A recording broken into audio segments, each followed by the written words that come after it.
ओम शांति। आज हम बात करेंगे प्रजापिता ब्रह्मा कुमारीज ईश्वरीय विश्वविद्यालय में 24 जून को मनाए जाने वाले मातेश्वरी जगदम्बा सरस्वती माँ के स्मृति दिवस के बारे में। कुछ एक ऐसे संस्मरण होते हैं जो केवल संस्मरण नहीं होते, लेकिन अनेक जिंदगियों को अपने जैसा बनाने की ताकत रखते हैं। ऐसी ही कुछ दास्तान मातेश्वरी जगदम्बा सरस्वती जी की है। प्रजापिता ब्रह्मा कुमारी ईश्वरीय विश्वविद्यालय की स्थापना 1937 में हैदराबाद सिंध में हुई। इसके संस्थापक आदि पिता प्रजापिता ब्रह्मा, उनके द्वारा इस संस्था की स्थापना करने वाले स्वयं निराकार परमपिता परमात्मा शिव थे, जिन्होंने उनके तन में प्रवेश करके ये एक पैगाम दिया कि मैं आ चुका हूँ अपने वायदे अनुसार। जब जब पाप बढ़ता है, पाप समाप्त करके सत धर्म की स्थापना करने के लिए मैं आता हूँ।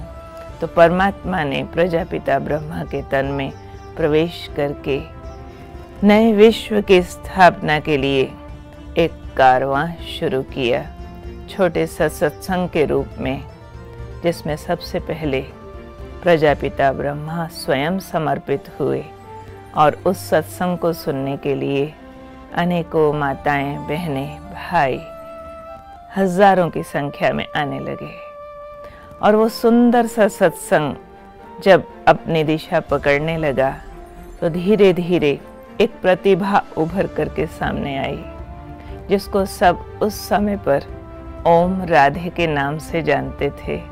सबने महसूस किया कि इस सत्संग में 17 वर्षीय एक कन्या, बहुत मासूम दिखने वाली, बहुत इनोसेंटली प्योर, धीरे धीरे सत्संग में सबसे अधिक उभर करके सामने आई।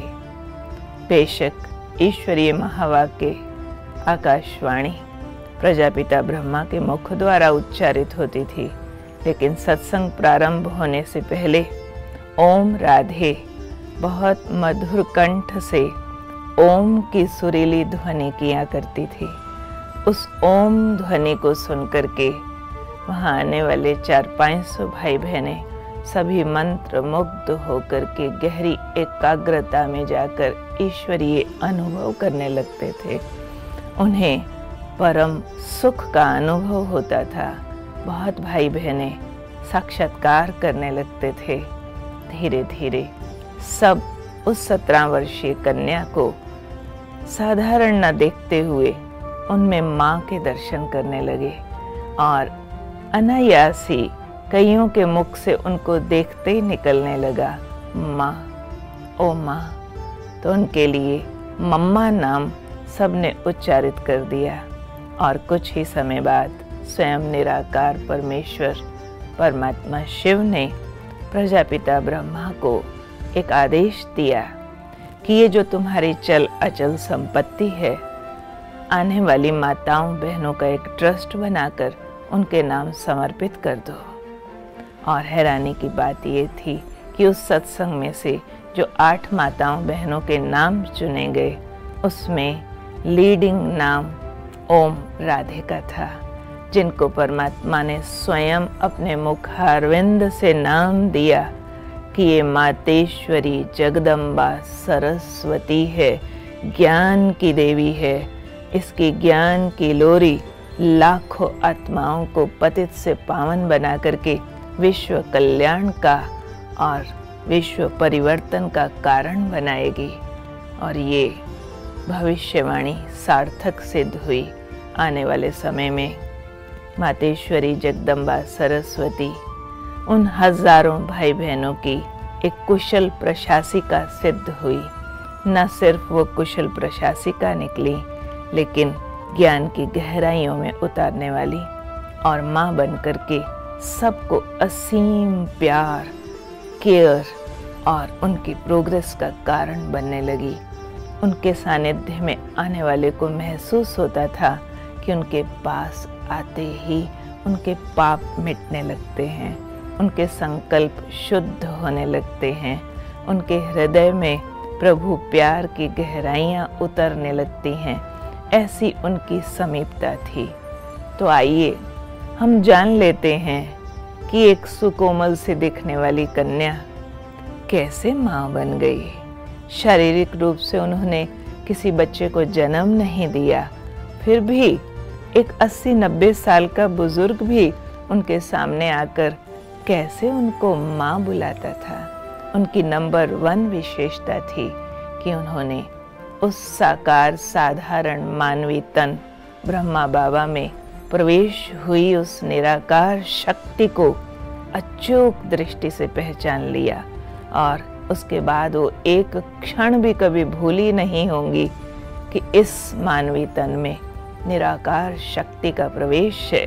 और वो जब भी ब्रह्मा बाबा को देखती, वो उन्हें साधारण नजरों से नहीं, लेकिन उनमें प्रवेश हुए निराकार ज्योति स्वरूप परमात्मा को देखते हुए उनके हर वचन का ऐसे पालन करती थी जो कहती थी, हुक्म हुक्म चलाए रहा है, टारे न टरे। एक एक शब्द पर उन्होंने गहराई से अभ्यास करते हुए अपने को मानवीय शरीर की स्मृतियों से इतना डिटैच कर दिया, जो न सिर्फ वो स्वयं भूल गई कि उनके ऊपर कोई फीमेल का शरीर है, वह आत्मिक रूहानी स्वरूप में स्थित हो गई। और आने वालों को भी महसूसता ऐसी आती थी कि वो कोई महिला का शरीर नहीं, फीमेल नहीं, नारी नहीं, लेकिन एक बहुत ऊंची रूहानी शक्ति माँ बन करके उनको पाल रही है। ऐसी फीलिंग उनकी रूहानियत की शक्ति के कारण आती थी, ना कि जिस्मानी कोई हाव भाव सिर्फ शारीरिक माँ वाला था। और उसका कारण था उनकी अचूक ईश्वर को परखने की दृष्टि, और फिर उस कारण वो ईश्वरीय वाणी पर और भगवान के आदेशों पर एकदम 100% आज्ञाकारी हो गई।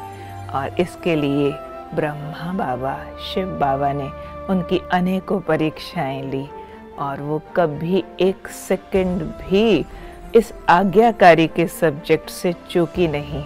जैसे एक बार माउंट आबू हेडक्वार्टर में आया हुआ एक ग्रुप 15-20 भाई बहनों का बाबा से विदाई लेकर के वहाँ से जाने लगा।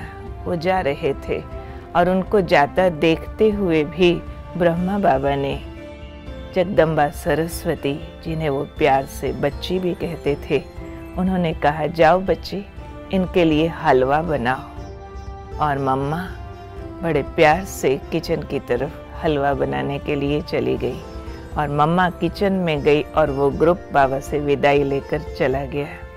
कितने भाई बहनें किचन में जाकर के पहुँचे और मम्मा को संदेश सुनाने लगे, मम्मा वो पार्टी चली गई, अब हलवा ना बनाइए। मम्मा ने जवाब दिया, मुझे तो बाबा ने बनाने को बोला है। एक आया, दूसरा आया, तीसरा आया, परंतु मम्मा हलवा बनाती रही। बाबा भी आकर के पहुंचे, हाँ बच्ची, हलवा बनने में कितनी देर है। तो भी मम्मा ने ज़रा सा भी ये जाहिर नहीं किया कि जिस पार्टी को देने के लिए आपने हलवा बनाने को कहा था, मैंने तो सुना है वो पार्टी चली गई, ऐसा भी जाहिर नहीं किया। हलवा बन गया। बाबा ने कहा, डब्बे में डाल दो, डाल दिया गया। थैले में डाल दो, डाल दिया गया। बाबा ने एक भाई को वो हलवे का डब्बा पकड़ाया और कहा, जाओ बस स्टैंड पर हलवा दे के आओ। भाई बस स्टैंड पर गया और जाकर देखा कि बस अभी चली नहीं थी और उनको मातेश्वरी जी के हाथ का बना हुआ वो पवित्र हलवा प्रसाद प्राप्त हुआ। वो इतने रोमांचित हुए, सबकी आंखें आंसुओं से भर गई। तो ये एक बहुत छोटा सा उदाहरण है, लेकिन हर दिनचर्या में सेकंड सेकंड मातेश्वरी जी बाबा की आज्ञाओं को ऐसे पालन किया करती थी, इसलिए वो ज्ञान की देवी सरस्वती कहलाई। ऐसे नहीं कि वो सिर्फ कोई डॉक्टरी जानती थी या इंजीनियरिंग भी जानती थी, लॉ भी जानती थी, मेडिकल भी जानती। सब कुछ जानने वाले को सिर्फ ज्ञान की देवी नहीं कहा जाता है, लेकिन सर्वोत्तम ज्ञान है अपने अभिमान का त्याग करना और ईश्वर की बुद्धि के आगे अपनी बुद्धि को सरेंडर कर देना, इसमें वो नंबर 1 चली गई। इसलिए ज्ञान की देवी जगदम्बा सरस्वती कहलाई। और जब भी कोई भाई बहनों को कोई पजलिंग होती, कोई बात समझ नहीं आती, तो उनका स्पष्टीकरण इतना अचूक होता था कि सामने वाले के हृदय में ज्ञान की बात एकदम बिठा देवे। इसलिए उन्हें सरस्वती यानी ज्ञान की गुह्यताओं को सरस तरीके से दूसरे के हृदय में बिठाने की कला थी। इसलिए वो वीणा वादिनी कहलाई, यानी म्यूजिकल तरीके से, मनोरंजक तरीके से ज्ञान की बड़ी बड़ी भारी भरकम फिलोसॉफिकल बातें भी दूसरे के जीवन में उतार देने की ताकत रखती थी। और फिर उनको दिखाया है हंस वाहिनी है, कमल वाहिनी है। हम जानते हैं अच्छी तरह से कि कमल या हंस दोनों ही चीज़ें कोई सवारी करने की वस्तु नहीं होती है। हंस तो बड़ा कोमल सा पक्षी है, कमल छोटा सा फूल है। कहाँ किसी मानवी बोझ को अपने ऊपर स्वीकार करेंगे, लेकिन दोनों ही सिंबॉलिक है। कमल का फूल कीचड़ में डिटैच रहता है, खाता कीचड़ है लेकिन प्योर होता है। ऐसे ही हंस को भी नीर क्षीर विवेकी कहते हैं। कंकड़ और मोती में से मोती चुगने की क्षमता रखने वाले को हंस कहते हैं। तो मातेश्वरी जी भी हर एक मनुष्य के जीवन से गुण रूपी मोती चुगने में एकदम सक्षम थी। एक छोटा सा उदाहरण सुनाती हूँ। वो भी एक परीक्षा ली थी बाबा ने मातेश्वरी जी की, और उनको एक बार कहा कि मम्मा एक ऐसा काम करो कि जितने यहाँ भाई बहनें रहते हैं, यज्ञवत्स उन्हें कहा जाता था, ब्रह्मा कुमार कुमारियाँ, इन सब में कौन कौन सी कमियाँ अभी बाकी हैं जो इन्हें निकाल लेनी चाहिए। मम्मा उनकी आप एक लिस्ट बना करके मुझे देना। और मम्मा की हमेशा की आदत थी, बाबा जो कहे जी बाबा, हाँ जी बाबा कहकर सिर्फ करने लग जाती थी, क्वेश्चन नहीं करती थी। परंतु मम्मा की एक दूसरी स्पेशलिटी थी कि मम्मा कभी किसी का अवगुण वर्णन नहीं करती थी। उसके बजाय सबके गुण देख करके उस अनुसार उनको चलाती थी। आज जो काम बाबा से मिला था वो मम्मा की पर्सनैलिटी से कॉन्ट्राडिक्टरी था। अवगुण किसका देखना नहीं, बोलना नहीं। और आज बाबा ने कहा है सबके अवगुणों के लिस्ट बनाकर लाओ और सो एंड सो डेट पर क्लास में सबके बीच सुनाना। बहुतों ने सुना बाबा ने मम्मा को ऐसा बोला, और सब अब एक इंतज़ार में थे कि देखें अब मम्मा क्या करती हैं, क्योंकि वो पब्लिकली तो किसी के अवगुण बोल ही नहीं सकती है। तो 7 दिन बाद अचानक क्लास के बीच ही बाबा ने मम्मा को बुलाया, बच्ची आपको एक काम दिया था, किया है? मम्मा ने कहा जी बाबा। अच्छा आओ, सामने आओ और सुनाओ सब बच्चों में कौन कौन सी कमियां बाकी हैं जो उन्हें निकाल लेनी चाहिए। तो मम्मा सामने आई, एक बच्चे का नाम लिया और नाम लेकर के सुनाने लगी, ये बच्चा इस बात में बहुत अच्छा है। 8-10 उसकी अच्छाइयाँ सुना करके फिर एक छोटी सी कमी सुना दी। छोटा सा आलस का संस्कार है, अगर ठीक कर लेवे तो बहुत आगे बढ़ सकता है।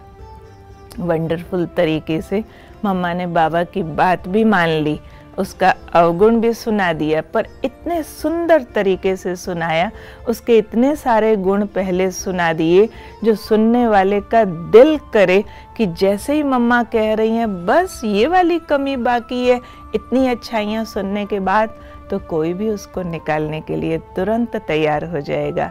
तो ये थी गुणों की खान, गुण चुनने वाली गुण चोर मातेश्वरी जगदम्बा सरस्वती, ज्ञान वीणा वादिनी, हंस वाहिनी।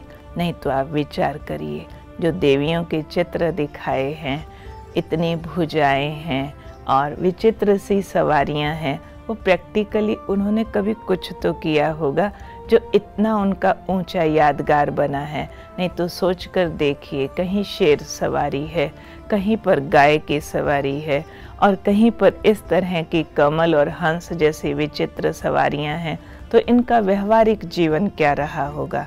तो आज व्यवहारिक जीवन की दास्तान सुना रहे हैं एक ऐसी हस्ती की जिसके लिए लोगों को शायद ये लगे कि हार्ड मास के शरीर में इतनी भी कोई महान विभूति हो सकती है क्या।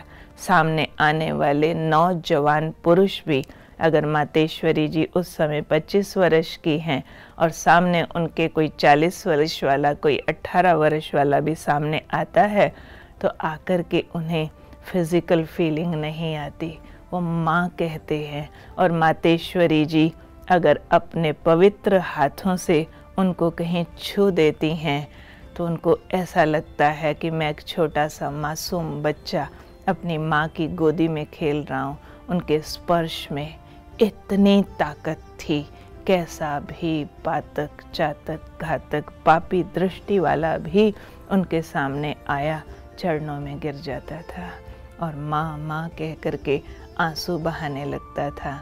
तो ये एक वंडरफुल कहानी है परमात्मा के अवतरण के बाद ये महान विभूति का रोल मॉडल बनने की, कि कैसे उन्होंने समग्र ईश्वरीय शक्ति, रूहानियत अपने जीवन में धारण कर ली और एक ऐसी रूहानी शक्ति बन गई जो उनके आगे जो आया बदल गया। और इससे एक संदेश हमको मिलता है कि आज के इस सांसारिक जीवन में रहते हुए भी अगर हम उस आई हुई परम शक्ति को ठीक से पहचान लें, उसकी रूहानियत अपने जीवन में उतार लें, तो पापमय दुनिया में रहते हुए भी हम संपूर्ण पवित्र बन सकते हैं। विश्व परिवर्तन की ओर कदम बढ़ाने में हम भी मददगार हो सकते हैं। और फिर अभी तो बहुत छोटे छोटे पॉइंट सुना रही हूँ। 1937 से मातेश्वरी जी की ये यात्रा प्रारंभ हुई। सबने महसूस किया कुछ वर्षों के बाद कि धीरे धीरे वो देहातीत होती जा रही हैं। सेवाओं में नंबर आगे लेकर के वो अपनी संपूर्ण अवस्था तक पहुंच रही हैं। कई बार तो पूरी पूरी रात छत पर बैठी देह से डिटैच होकर के रूहानी अवस्था में एकाग्र होकर बैठी रहती थी। वो महानतम तपस्विनी थी। उन्होंने अपनी कर्म इंद्रियों को साध लिया था। दिन भर स्थूल कार्यों में भी मददगार बनी रहती और सूक्ष्म ज्ञान वीणा भी उच्चारण करती और देह से डिटैच होने की भी प्रैक्टिस करती और एक एक को मिलकर के अपनी रूहानियत का संग भी देती। 1964 में जब उनका शरीर एक बीमारी के दौर से गुजर रहा था, जबकि डॉक्टर ने उनको कंप्लीट बेड रेस्ट बोल दिया था, उसके बावजूद भी मम्मा ने अपनी तपस्या की दिनचर्या छोड़ी नहीं। और 24 जून 1964 का वो दिन, जबकि माउंट आबू मधुबन के बगिया में अंगूरों के गुच्छे लटक रहे थे, मम्मा के हाथों से सींचे गई वो अंगूरों की बेलें, अनेकों भाई बहनें पहुँचे हुए थे। मम्मा का शरीर अपने अंतिम सांसें ले रहा था। उस समय भी मातेश्वरी जी अपनी पावरफुल रूहानी दृष्टि से देह से डिटैच होती, एक एक भाई बहन को, यज्ञ वत्स को अपने हाथों से वह अंगूरों का प्रसाद टोली देती रही। उनको दृष्टि से रूहानियत के आकाश की ओर ले जाती रही और ऐसे एक एक को नज़रों से रूहानी ताकत देता वो पंछी देहातीत हो गया। देह छोड़ करके वो देह से उड़ गई। हम ये नहीं कहेंगे कि आज मातेश्वरी जी हमारे बीच नहीं है। ये वही दुर्गा है, वही काली है, वही वैष्णो है, वही सरस्वती अम्बा है, जो आज भी प्रकाश के शरीर से, दिव्य संपन्न संपूर्ण स्वरूप से न सिर्फ प्रजापिता ब्रह्मा कुमारी ईश्वरीय विश्वविद्यालय को आज भी संभाल रही हैं। हम कहते हैं वो हमारी फर्स्ट एडमिनिस्ट्रेटर थी, ना सिर्फ फर्स्ट एडमिनिस्ट्रेटर, लेकिन माँ तो सदा माँ रहती है। वो आज भी इस संस्था को अपनी शक्तियों से चला रही हैं। लाखों लाखों भाई बहनें जिन्होंने इन आँखों से उनको देखा नहीं, आज भी कहते हैं मेडिटेशन करते मम्मा आ गई थी, हमारे सिर पर हाथ रख के गई, हमें दृष्टि दे कर के गई और मम्मा ने हमारे सारे पाप हर लिए। मम्मा ने मेरे थॉट को नेगेटिव से पॉजिटिव कर दिया, मेरी बात का जवाब दिया, मुझे मदद किया, मुझे माँ की फीलिंग आई। कई ऐसे भाई बहनें आते हैं जिनको अपनी शारीरिक माँ नहीं होती है, लेकिन मम्मा की फ़ोटो को देखते ही मेडिटेशन में उनकी फीलिंग लेते ही कहते हैं हमें तो माँ मिल गई, हमें तो माँ मिल गई। बेशक मंदिरों में उनकी मूर्तियाँ सजे धजे रूप में पूजी जा रही हैं, कहीं लाल साड़ी के रूप में, गहने और मुकुट के रूप में सजी हुई, लेकिन वो तो गुणों से सजी हुई थी, वो तो सादगी की मूर्ति थी और उनके उन गुणों को श्रृंगार के रूप में दिखाया गया है, शक्तियों को हथियारों के रूप में दिखाया गया है। उन्होंने सब समस्याओं का समाधान किया, तो इसलिए शेर के ऊपर बैठा हुआ दिखा दिया है। सच में समस्याओं के शेर के ऊपर वो जगदम्बा बैठी थी। आज भी वो हैं हमारे बीच, प्रकाश के शरीर में, फरिश्ता स्वरूप में। जो भी दिल से प्यार से आज भी याद करता है, ओ माँ, मेरी मीठी माँ, आओ मुझसे मिल के जाओ। आज भी वो मिलन मना रही है। सिर्फ ज़रूरत है एक पवित्र रूहानी संकल्प की, तो उस दिव्य मूर्ति माँ की गोद का पवित्र अनुभव आज भी किया जा सकता है। ओम शांति।